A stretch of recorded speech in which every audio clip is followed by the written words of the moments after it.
Shalom and welcome to Temple Talk. This is Yitzchak Ruvain speaking to you from south of Jerusalem here in the holy, beautiful, sacred land of Israel. Today is the 14th day of the month of Iyar, the second month of the Hebrew calendar. The year is 5785. It is the 12th day of the month of May, 2025. It is also Pesach Sheni, second Passover. Talking about that in a moment. I am recording a little bit earlier than I usually do in the week. I'm recording on a Monday as opposed to a Tuesday due to scheduling constraints.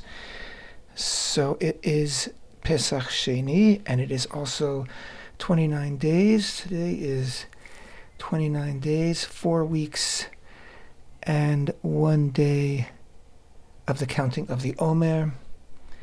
And this coming Shabbat, we are reading Parashat Emor from the book of Leviticus, beginning chapter 21, verse 1, concluding chapter 24, verse 23.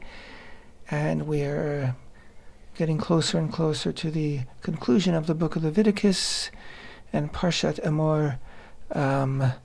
After last week's a bit of a diversion based on a theme that you should be holy because I, Hashem, your God, am holy, which really took us on a journey through not the tabernacle, not the mikdash, not the holy temple, not even really through the work, service, or lives of the Kohanim, but through our own daily, mundane, humdrum lives, not humdrum at all, if we work to make our lives holy. And that's really what last week's parsha was all about, how we can infuse our own lives with holiness, not by having to be temple priests, not by going to meditate, and not by climbing the highest mountain. All these are wonderful things, perhaps, but we can reach for holiness simply by how we live our lives, how we approach one another, how we approach the world, how we wake up in the morning, how we have our meals, how we treat one another. That's really the key to holiness. And if we can stick to that program, wow, what a difference it would make in our world. This week, Parashat Emor, we return 100% really back to the requirements, responsibilities, and especially limitations placed on the Kohanim, on the temple priests, that is the sons of Aharon. Not merely his immediate sons, of course, which his two remaining immediate sons after Nadav and Avihu died are Itamar and Elazar, but of course to all his descendants right through today. And even though we do not currently have the Mikdash, the Holy Temple, functioning, nevertheless, today's Kohanim are not only still have the job. As soon as the workplace reopens, they have the job and they have the responsibility, but they still have certain responsibilities which are even applicable today, and certain limitations, certain prohibitions which are applicable today. We'll talk about those in a minute. Before we get to that subject, let's talk for a few minutes about Pesach Sheni, second Passover. Of course, Passover was 1 month ago exactly, on the 14th of Nisan. That was the day that all of Israel was required to bring their Korban Pesach, their Passover offering, to Jerusalem for it to be slaughtered in the courtyard of the Holy Temple and its blood dashed upon the altar. And then the people who brought their Passover offering would take it off the Temple Mount and into Jerusalem. Everybody would have their Passover offering, their Seder meal in Jerusalem. And that was all on the 14th. And of course, that is one of the first set of commandments that Israel received, even before leaving Egypt. It was the whole the Passover offering, the Passover, the Seder, the meal, etc., etc. And from that moment forth, every year, we celebrate Passover. And it's been some 3,500 years or more since we've been doing it. But as we read in the book of Numbers, which we will be beginning in just 2 weeks, the book of Numbers, chapter 9. We read, I'm not going to read it directly, but I'm going to just refer to it. A number of men approached Moshe in the wilderness, and they said, because the time had come to celebrate Passover, this was now the first year in the wilderness, and so it was had been 1 year since leaving Egypt, and Moshe says it's time to get ready for Passover, and a group of men approach him, and they say, we are tameh, we are impure, because we have come in contact with a corpse, and that renders us unable to perform the offering.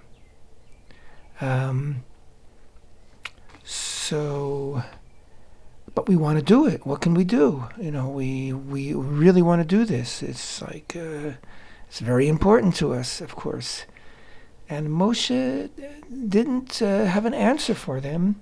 And it's interesting because in most cases, if you miss a time-oriented commandment, then you missed it, and you'll just have to wait for the next time. If you for some reason beyond your control, you were unable to observe Shabbat this past week, and you go to Moshe, you go to your rabbi, and you say, I wasn't able to observe Shabbat in its proper time. Can I do it today, Monday? No, of course not, sorry, but you'll just have to make sure you can observe it next to Shabbat. In this case, Moshe didn't answer. He turned immediately and asked a question to Hashem, which tells us a number of things. One is that Moshe, unique among the prophets, had constant access to Hashem. Other prophets, they would have a vision, they would have a flash of inspiration, they might even have a, more than a flash of a connection, but it wasn't constant. They might have prophecy one day, and the next day, absolutely not. Moshe had a constant relationship with Hashem. And so he asked Hashem. Now, again, you would expect Hashem to say, sorry guys, you had your opportunity, wait till next year. Now, of course, there is a punishment if you don't observe the commandment of the Korban Pesach, if you don't bring the Passover offering, and that is karet, which is a very severe punishment. You're going to be cut off from your people. And also, it means your life might not play out as you had hoped it would. So it's a very serious situation if you do not b'mezid, if you purposely don't bring the Passover offering. But if you can't bring it for reasons beyond your control, it's a whole other situation, and that hadn't come up yet, of course. So they bring to Moshe this new situation, this new problem. Moshe doesn't have an answer. He goes to Hashem. So the first thing we know is that really this is an example of Torah Sheba'al Peh. This is an example of the Torah, the organic aspect of the Torah. There's the Torah that's etched in stone, as it were. This, to use an expression that is constant and unchanging. And then there's Torah Sheba'al Peh that grows with us. That evolves with us throughout the days, throughout the years, throughout the centuries. This is how we maintain our connection. This is what keeps the Torah relevant. This is how we are able in the 21st century, living in conditions that are so different than our forefathers 3,500 years ago. We're still able to perform the commandments because of the Torah Sheba'al Peh. So Moshe asks Hashem.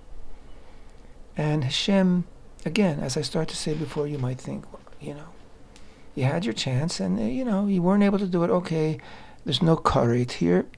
I'm just guessing now. Because you wanted to do it, but you weren't able to.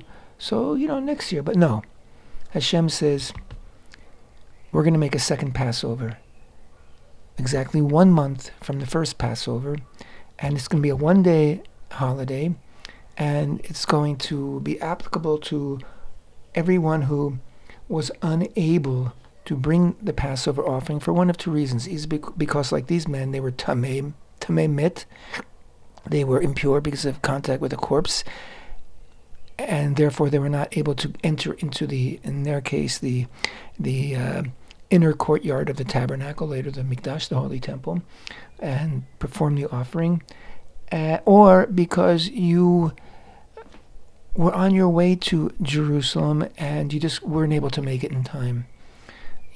Time constraint. It's not like you didn't, get out of bed in time, but you were earnestly trying to get to Jerusalem, and it could have been in temple times because, of the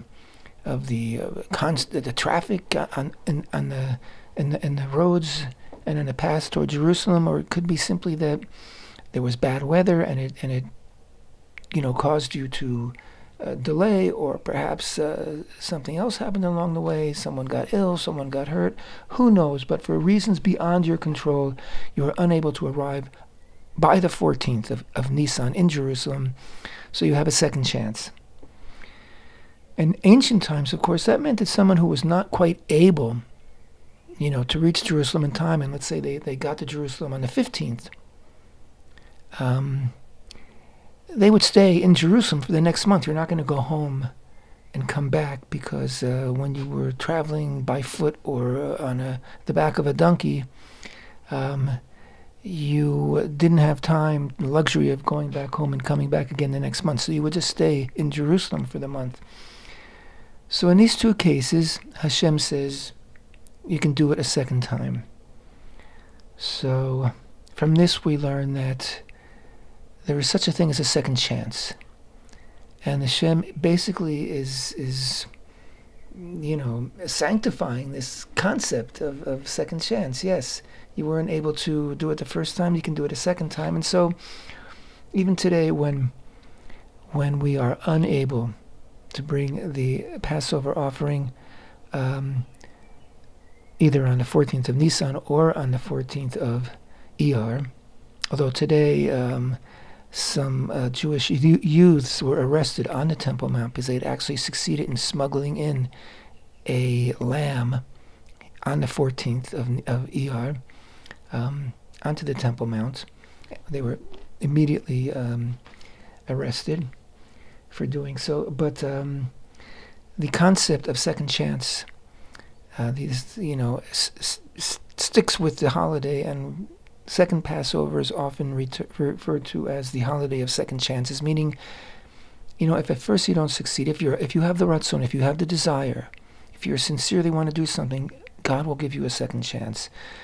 If you were antagonistic and you didn't want to do it, I don't want to do it this year, that's something else. But if you wanted to do it, you have a second chance. And these two different conditions, one of tum'ah, impurity, and one of richuk, distance, they're really applicable in a not only in the very specific circumstances of bringing the Korban Pesach, but there are people today, Jews today, who are tamei in that they are living lives that are immoral. They're living lives that are perhaps licentious. They're engaged in activities that are not bringing honor to the Tselem Elokim, the image of God in which they were created. They can be considered to be tamei in that respect. There are other Jews who are rachok, they're distant. They've lost their connection, or they were brought up without the connection to their tradition, to the Torah, and so they're very distant. And so they didn't, they didn't put on tefillin, they didn't, whatever, because they're far away. But you're never too far away, and you're never too tamei. You always have the possibility to return. The window, the gate, the door is always open. And again, I'm referring specifically to Jews, but of course anybody who has lived a life that has distanced themselves from God. Of course, you can always return. And of course, in Judaism, you can always do tshuva, which is return. And when we do tshuva, we return not only to Hashem, we return to ourselves, return to who we were intended to be. You can do that every day, but it's really nice. And it's very encouraging to know that we actually have a holiday endorsed and created by Hashem, by God, in order to basically state for all time that yes, there is such a thing as having a second chance, and that is something that is very dear to Hashem. So dear to Hashem that He said, okay, I hand it to Israel, my Torah, but you know what? I'm gonna make a little amendment here. I'm gonna make a little addition. We're gonna have another holiday, and the holidays. We have the 3 pilgrimage holidays. We have Yom Kippur, we have Rosh Hashanah, and we have some other holidays that came later, but they don't have the same status. They're not Torah holidays. They're not biblical holidays. They're later rabbinical holidays, like Hanukkah and Purim.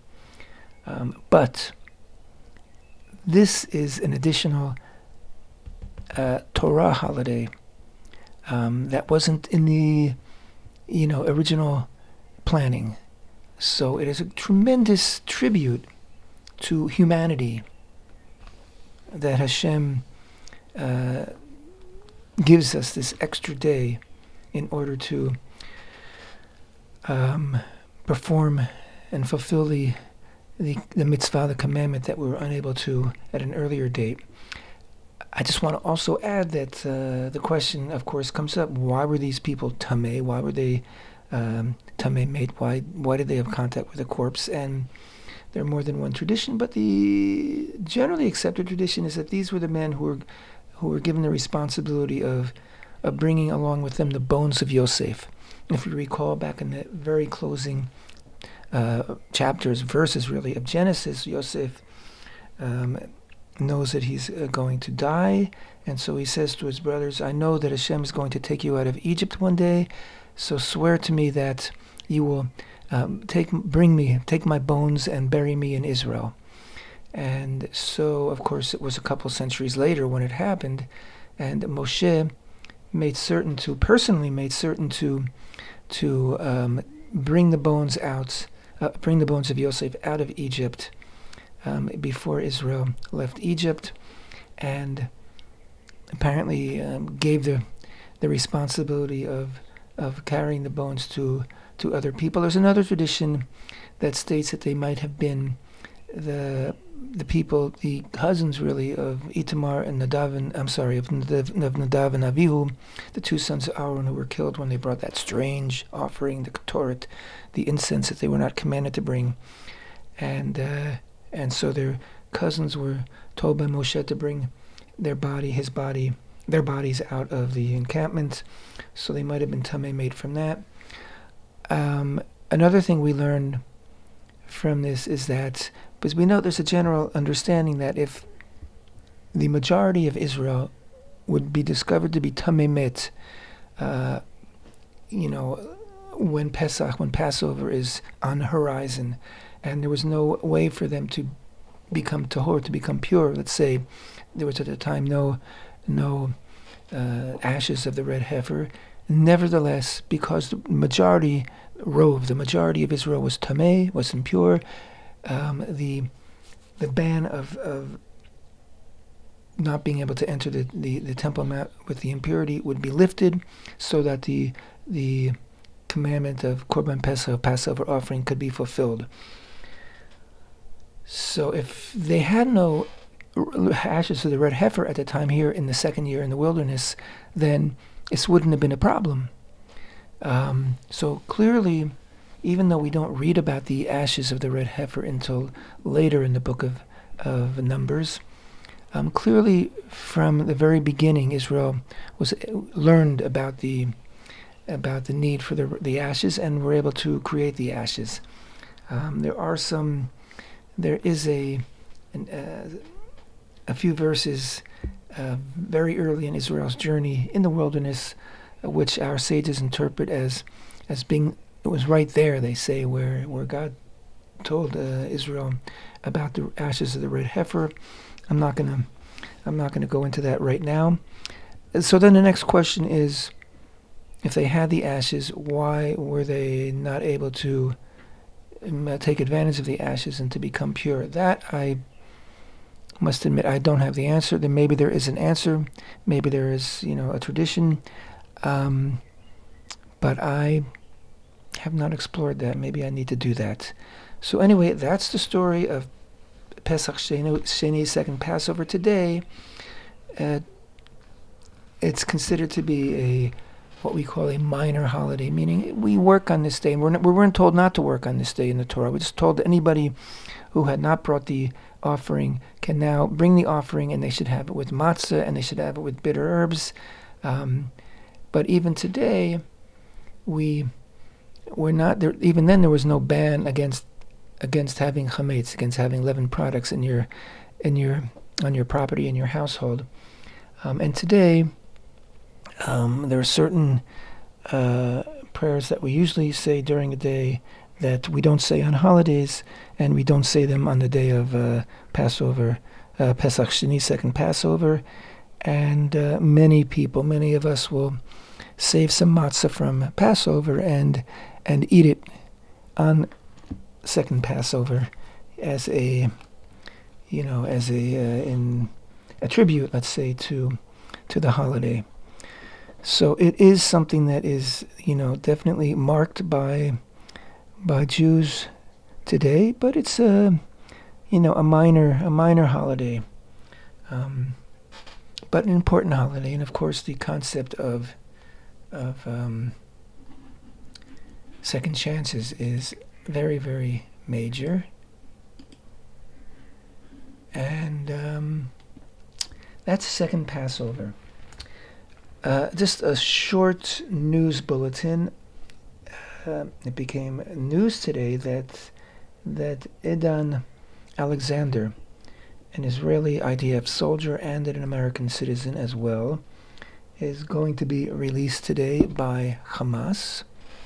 This was a deal that President Trump made on his visit to Qatar, or they made the announcement while he is in Qatar. This is very good news, of course. And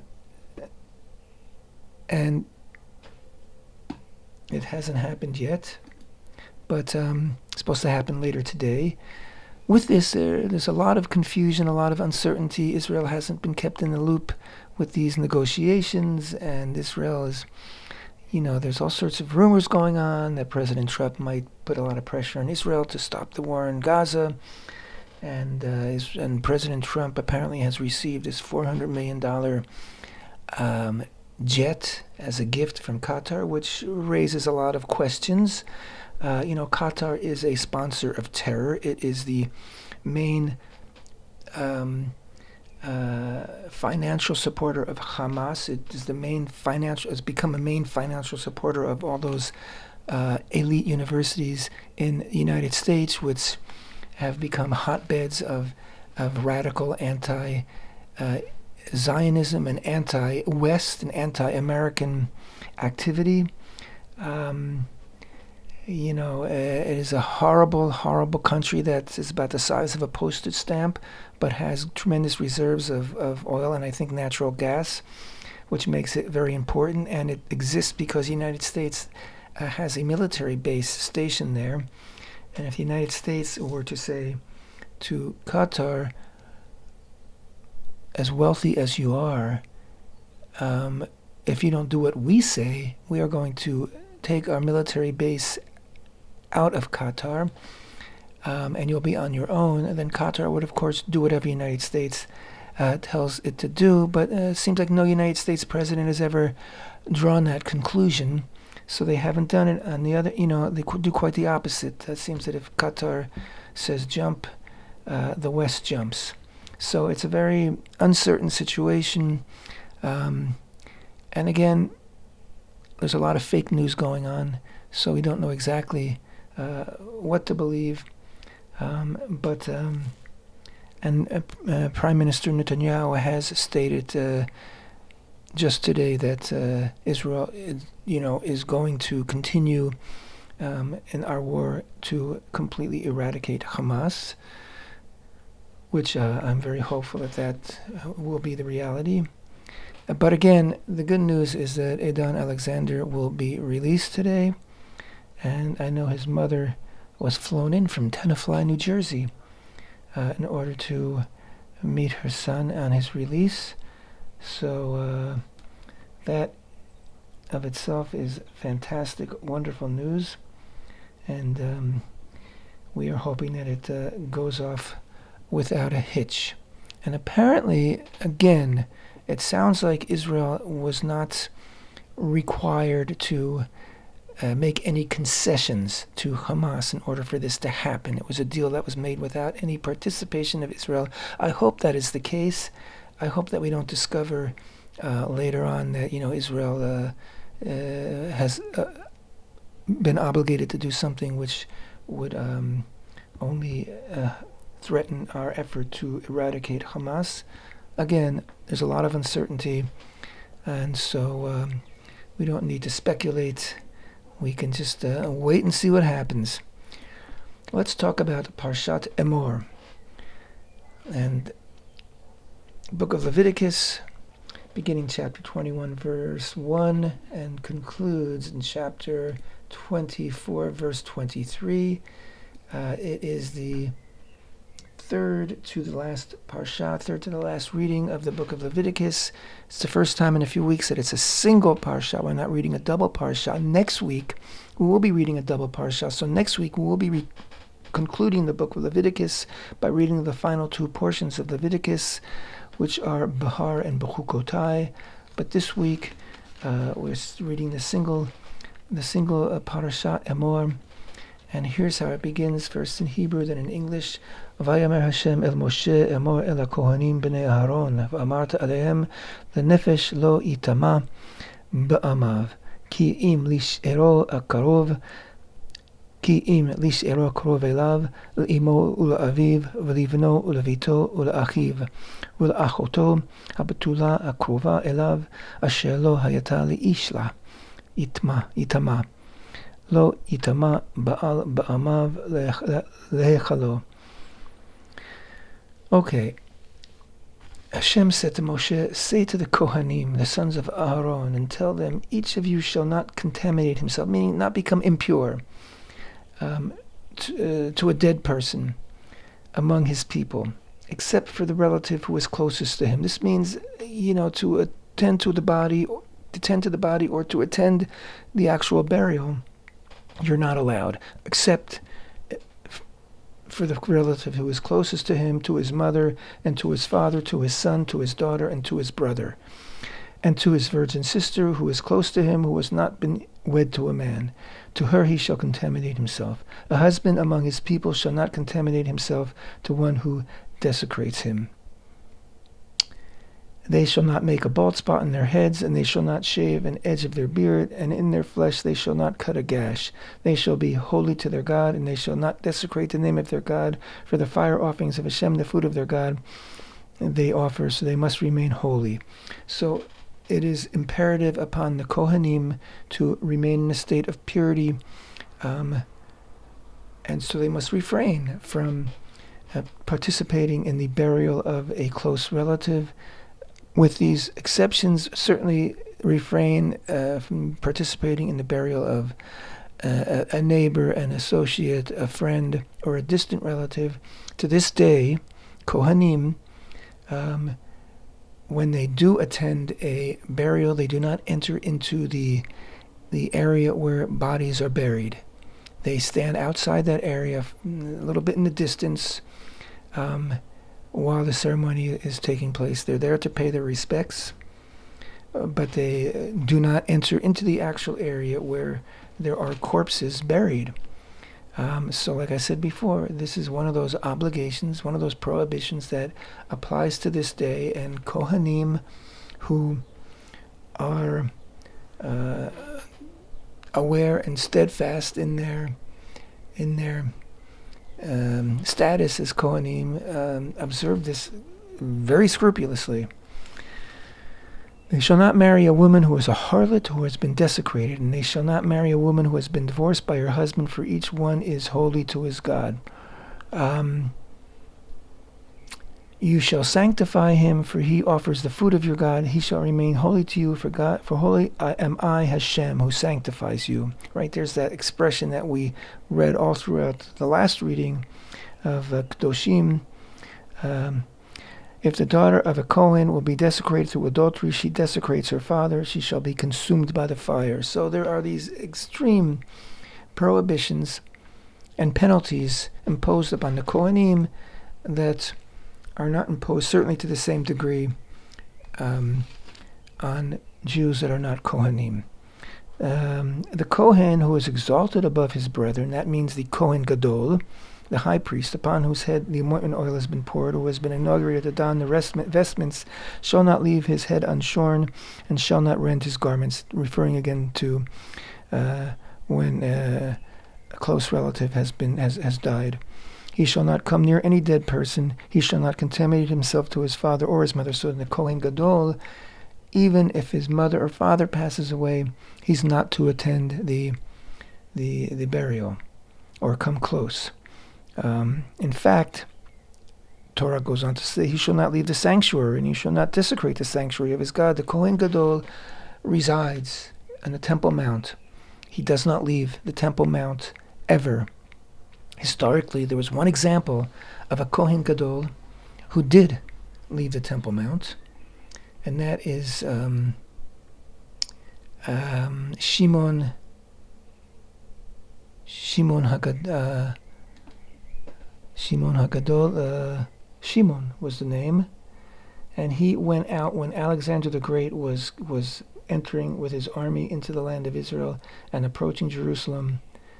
He went out with his vestments, with his big day kuna, with his beautiful ephod and choshen, the whole thing, went out to meet Alexander in order to impress upon him that he must not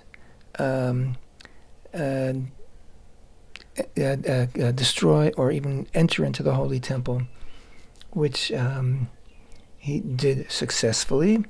That was the one exception historically that we know of, that the Kohen Gadol actually left the Temple Mount. But otherwise he's not to leave. And continuing in our reading, he shall not to leave the sanctuary, and he shall not desecrate the sanctuary of his God. For a crown, the oil of his God's anointment is upon him. I am Hashem. He shall marry a woman in her virginity, a widow, a divorcee, a desecrated woman, a harlot. He shall not marry these.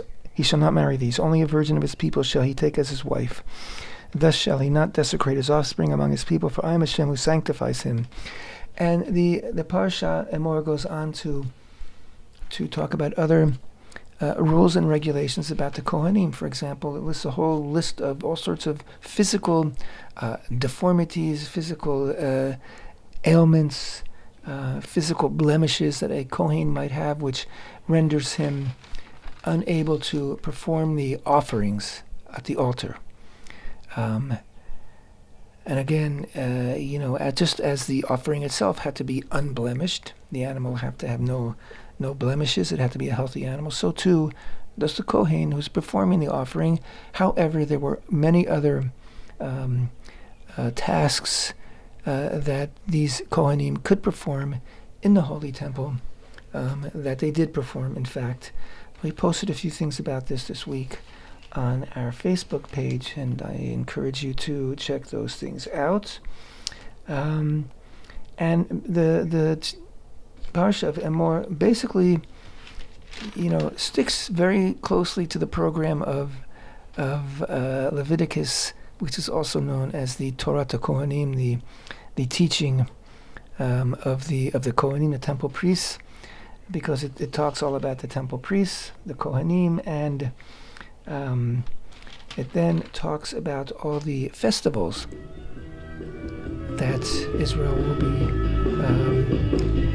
enjoying and observing when they enter into the land. And here's the music.